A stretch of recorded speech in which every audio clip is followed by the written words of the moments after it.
Hi, I'm Mike from Oregon. I'm a product design engineer, and today I wanted to talk to you about upgrading to the new SpeedCut Nano cutting system. This is an all-new 325 low-profile system geared towards battery-powered as well as low-power gas chainsaws in the range of 20 to 38 cc. The SpeedCut Nano system includes the new 80TXL 325 low-profile chainsaw chain, drive sprocket, and guide bar. It's important to remember that the SpeedCut Nano system is not interchangeable with other systems. Now let's take a look at how easy it is to change a saw to the SpeedCut Nano system. Today we're going to cover the replacement of chainsaw chain, guide bar, and sprocket for some of the most popular compact, lightweight, battery or gas chainsaws. So before working, remember to wear the proper protective equipment. And what we're going to do now is remove the guide bar and chainsaw chain. So the tools we'll use are a scrunch or a appropriate wrench and screwdriver. So the first few steps we're going to do is to first loosen the stud nut, followed by loosening the chain tensioner, and then removing the stud nut completely so we could take the side cover off.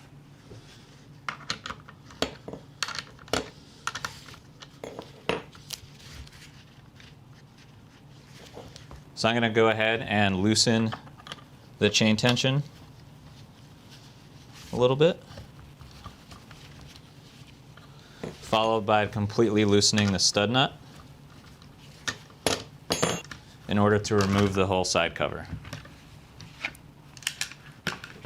Now that the side cover's off, the next step is to remove the bar and chain. A quick tip is to take the bar and push it closer to the sprocket off the chain tensioning hole in order to loosen up the chain a little more to remove the bar.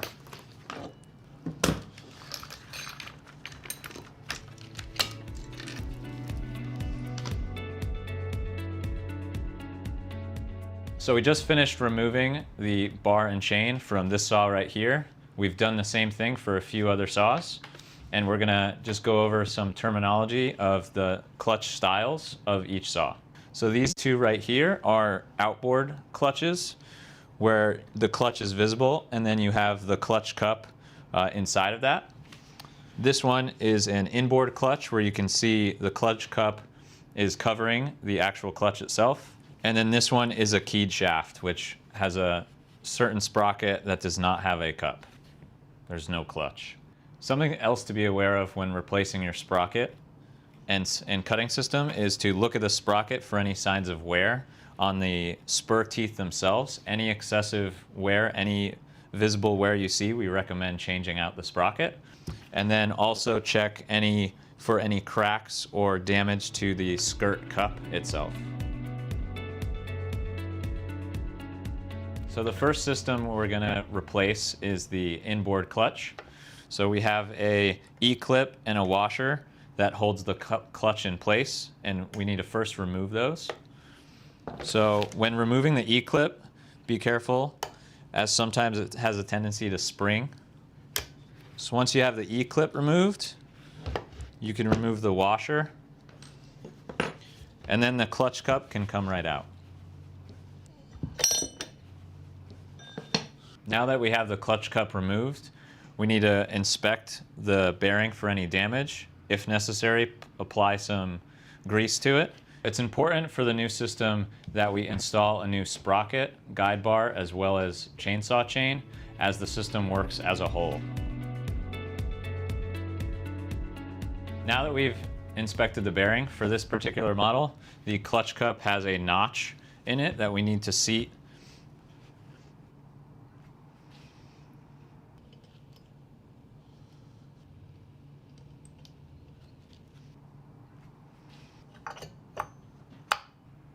Now that the clutch cup is installed properly, we can move on to installing the washer and E-clip.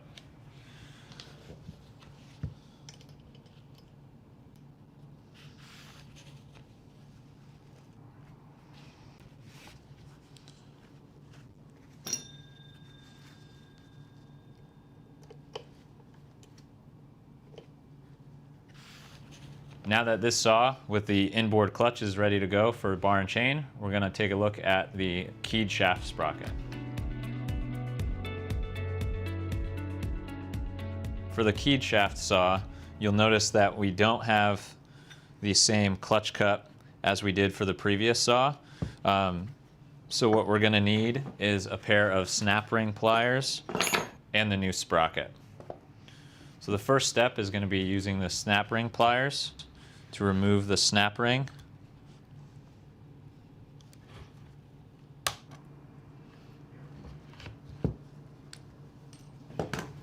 The next step is removing the washer and then the old sprocket. So it's as simple as then taking the new sprocket, putting it on the shaft, aligning the flats, followed by the washer, and then the snap ring.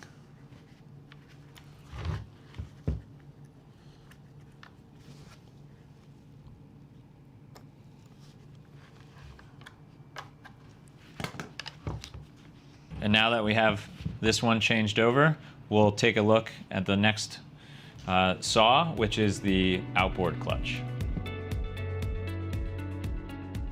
There are two styles of clutches.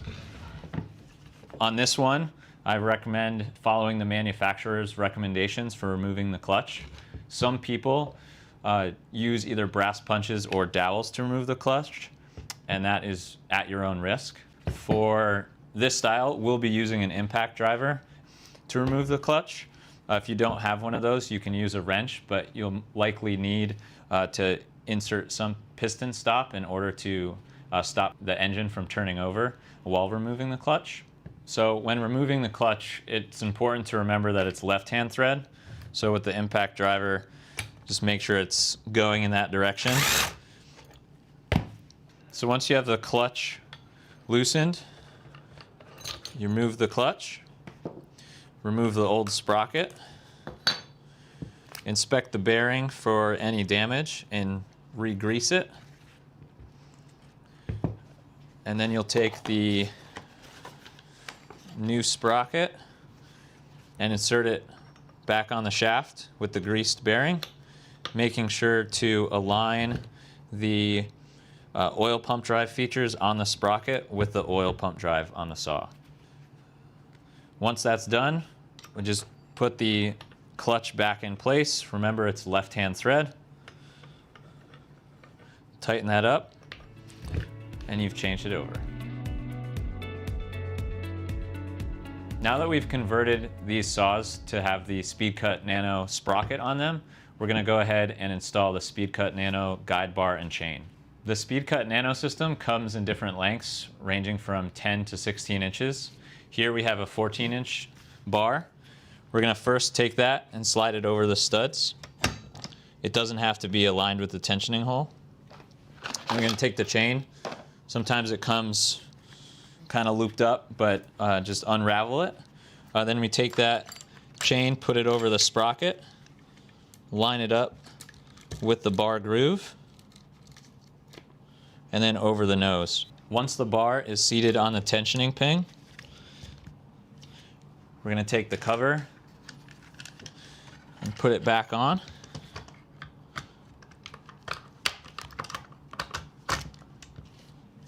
Tightening the stud nut just a little bit so that it stays in place. Now that the cover's on, the next step is to tension the chain. What I like to do is lean the tip against the table so that you're pulling it forward. It helps through the tensioning process. So just tighten the tensioner with the scrunch until you get the chain seating properly into the bar grooves.